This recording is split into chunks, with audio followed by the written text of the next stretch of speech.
नमस्कार। आज हम चल रहे हैं 17वीं सदी के राजस्थान में एक ऐसी कहानी सुनने जो प्रेम, कर्तव्य और बलिदान की सारी सीमाओं को आप कह सकते हैं फिर से लिख देती है। ये कहानी है अविश्वसनीय हाड़ी रानी की। तो कहानी की शुरुआत होती है एक बहुत ही कह सकते हैं मानवीय इच्छा से। सोचिए, एक राजपूत योद्धा, शादी को बस कुछ ही दिन हुए हैं और उसे युद्ध के लिए बुलावा आ जाता है। अपनी नई नवेली दुल्हन को छोड़कर जाना पड़ रहा है और वो बस इतना चाहता है कि जाते जाते अपनी पत्नी से प्यार की कोई निशानी ले जाए, एक यादगार। लेकिन रानी ने उसे जो निशानी दी वो कोई मामूली यादगार चीज नहीं थी। वो एक ऐसा सबक था, कर्तव्य का एक ऐसा पाठ जिसने इतिहास बदल दिया, एक ऐसा पाठ जिसे आज भी याद किया जाता है। तो सवाल ये है कि आखिर उस रानी ने ऐसा क्या किया। चलिए इस पूरी कहानी को जरा और करीब से जानते हैं।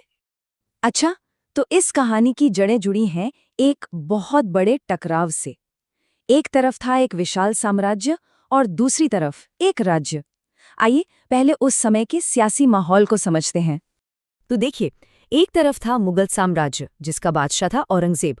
वो रूपनगर की राजकुमारी से जबरदस्ती शादी करना चाहता था।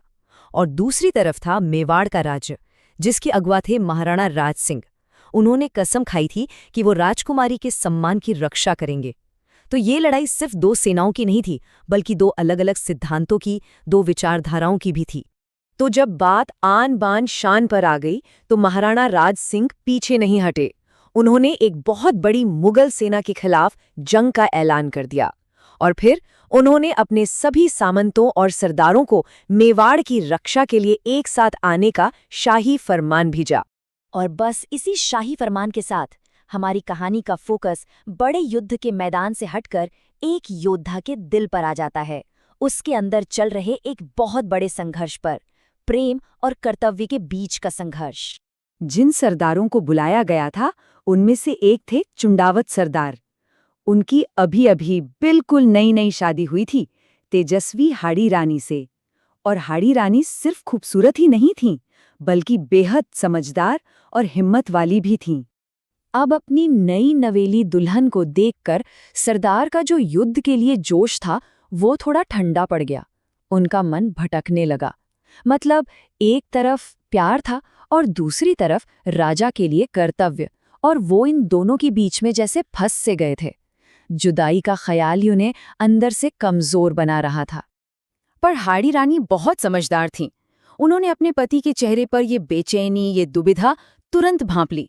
वो समझ गईं कि प्यार का ये बंधन उन्हें उनके फर्ज के रास्ते से भटका रहा है।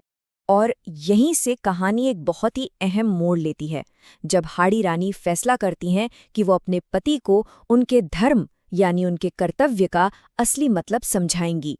उन्होंने अपने पति को एक क्षत्रिय होने के नाते उनके धर्म की याद दिलाई।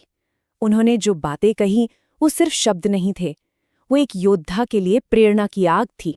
उन्होंने कहा, कोई भी योद्धा अगर अपने मन में किसी भी तरह का लगाव लेकर युद्ध के मैदान में जाता है तो वो कभी जीत नहीं सकता। रणभूमि में मिली मृत्यु तो सीधे स्वर्ग का रास्ता खोलती है। उन्होंने पति का हौसला बढ़ाते हुए कहा, जीत आपकी ही होगी, जल्दी लौट कर आइएगा। जाइए और अपना पूरा ध्यान सिर्फ और सिर्फ दुश्मन को खत्म करने पर लगाइए।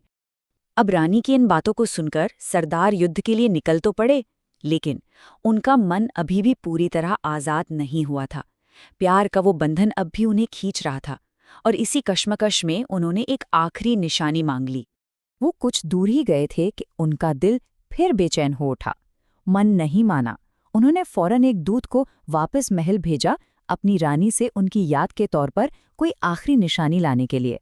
लेकिन सोचने वाली बात यह है कि ऐसी कौन सी निशानी हो सकती थी जो प्यार के बंधन को और मजबूत करने की जगह उसे हमेशा हमेशा के लिए काट दे, जो एक योद्धा की आत्मा को युद्ध के लिए पूरी तरह आजाद कर दे। जब दूत ने हाड़ी रानी को सरदार का संदेश सुनाया तो वो एक पल में सब कुछ समझ गईं। उन्हें एहसास हो गया कि उनका प्यार ही उनके पति के कर्तव्य के रास्ते में सबसे बड़ी रुकावट बन गया है। और तब उन्होंने एक ऐसा फैसला लिया जिसके बारे में कोई सोच भी नहीं सकता था। रानी ने अपनी तलवार निकाली और एक ही वार में अपना सिर धड़ से अलग कर दिया।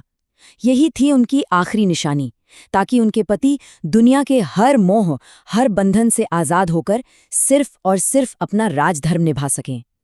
ये बलिदान की इंतहा थी।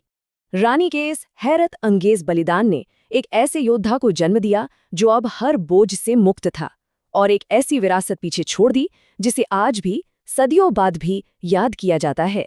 सोचिए उस पल के बारे में जब दूत ने रानी का कटा हुआ सिर एक निशानी के तौर पर सरदार के सामने रखा। उनका सारा दुख, सारा मोह एक पल में भयानक गुस्से और जबरदस्त वीरता में बदल गया। अब उनके पास खोने के लिए कुछ भी नहीं बचा था।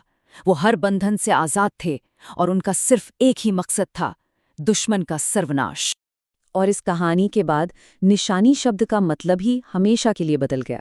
एक शब्द जो प्यार और लगाव का प्रतीक था, वो हाड़ी रानी के इस बलिदान के बाद कर्तव्य के लिए किए गए सबसे बड़े त्याग, सबसे बड़े वैराग्य का प्रतीक बन गया। तो हाड़ी रानी की ये कहानी हमें एक बहुत गहरे सवाल के साथ छोड़ जाती है कि जब हमारा धर्म यानी हमारा कर्तव्य, हमारी जिम्मेदारी हमसे हमारे जीवन के सबसे बड़े बलिदान की मांग करे, तो सही रास्ता क्या है, सही चुनाव क्या है? और ये एक ऐसा सवाल है जो शायद आज भी उतना ही मायने रखता है।